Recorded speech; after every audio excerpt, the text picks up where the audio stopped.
ఒక వ్యక్తి బాటిల్ తెరిచి దానిలోని ఆల్కహాల్ని బాలుడు ఛాతీపై పోశాడు. తర్వాత అతను గ్లోవ్స్ వేసుకుని వాటిని శుభ్రం చేశాడు. ఒక ప్లాస్టిక్ నీటిగొట్టాన్ని కత్తితో కోసి దాన్ని బాటిల్లో పెట్టి టేప్తో ఒకేదారి వాల్వ్ తయారుచేశాడు. ఆ తర్వాత అతను బాలుడు ఛాతీలో చిన్న కోత చేసి ఆ గొట్టాన్ని లోపలికి పంపాడు. ఆల్కహాల్లో బుడగలు రావడం ప్రారంభమైంది. బాలుడు ఊపిరితిత్తులో చిక్కుకున్న గాలి బయటకు వచ్చింది. కొంత సమయం తర్వాత బాలుడు శ్వాసించడం మొదలుపెట్టాడు. అతని తల్లిదండ్రులు ఊపిరి పీల్చుకున్నారు. చుట్టూ ఉన్న జనం షాన్ కోసం చప్పట్లు కొట్టారు. తర్వాత షాన్ మరియు బాలుడు అంబులెన్స్ లో ఆస్పత్రి వైపు వెళ్లారు. అదే రోజు షాన్కు ఆస్పత్రిలో ఇంటర్వ్యూ కూడా ఉంది. దారిలో షాన్ హార్ట్ మానిటర్ పై దృష్టి పెట్టాడు. సడన్ గా అతనికి బాలుడు గుండె చప్పుడులో మార్పు కనిపించింది. కానీ పారామెడిక్ దాన్ని పట్టించుకోకుండా షాన్ ఎక్కువ ఆలోచిస్తున్నాడన్నాడు. ఆస్పత్రికి చేరుకున్నాక షాన్ ఒక మహిళా డాక్టర్తో బాలుడుకు ఎకోకార్డియోగ్రామ్ చేయాలని చెప్పాడు. కానీ డాక్టర్ రిపోర్టులు చూసి బాలుడు గుండె బాగుందని షాను వెనక్కి వెళ్లమని చెప్పింది. షాన్ బలవంతంగా లోపలికి వెళ్లడానికి ప్రయత్నిస్తుండగా సెక్యూరిటీ గార్డ్ అతన్ని బయటకు తీసుకెళ్లాడు.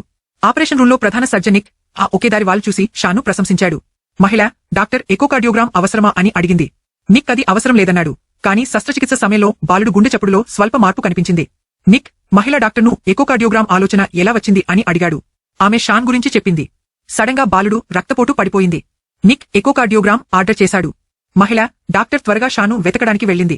ఆమె షాను ఎకోకార్డియోగ్రామ్ మీద ఎందుకు ఒత్తిడి చేస్తున్నావు అని అడిగింది. షాన్ భయపడి స్పష్టంగా వివరించలేకపోయాడు. మహిళ డాక్టర్ అతన్ని శాంతపరిచి నీటిగా విషయం అర్థం చేసుకుంది. షాన్ చెప్పాడు, హార్ట్ మానిటర్లో మార్పు చూశాను. బాలుడుకు పెరికార్డియల్ ఎఫ్యూషన్ ఉందని సందేహం వచ్చింది. అది అవయవాలు సరిగా పనిచేయకుండా ఆపుతోంది. అప్పుడు నిక్కు కాల్ వచ్చింది, అల్ట్రాసౌండ్ సాధారణం అని. నిక్ దాని సమయం వృధా అనుకుని వెళ్లిపోయాడు. కానీ షాన్కు ఏదో తప్పు ఉందని గట్టి నమ్మకం. మహిళ డాక్టర్ అతని మాటలు నమ్మి అతన్ని ఆపరేషన్ రూంకి తీసుకెళ్లింది. షాన్ మానిటర్ చూసి బాలుడు గుండెకుడి ఆర్టరీలో కాంకేవ్ డిఫార్మిటీ ఉందని చెప్పాడు. నిక్ మొదట తిరస్కరించాడు. కానీ మహిళా డాక్టర్ షాన్ సరైనది కావచ్చు అని చెప్పింది. బాలుడు కెరోటిడ్ ఆర్టరీ గాజుతో కోసుకుంది. గాజు ముక్కలు రక్తంతో గుండెకు చేరి పెరికార్డియల్ ఎఫ్యూషన్ కారణమైంది. నిక్కు సందేహమున్నా శస్త్రచికిత్స ఆర్డర్ చేశాడు. శస్త్రచికిత్స సమయంలో బాలుడు గుండెలో గాజు ముక్క కనిపించింది.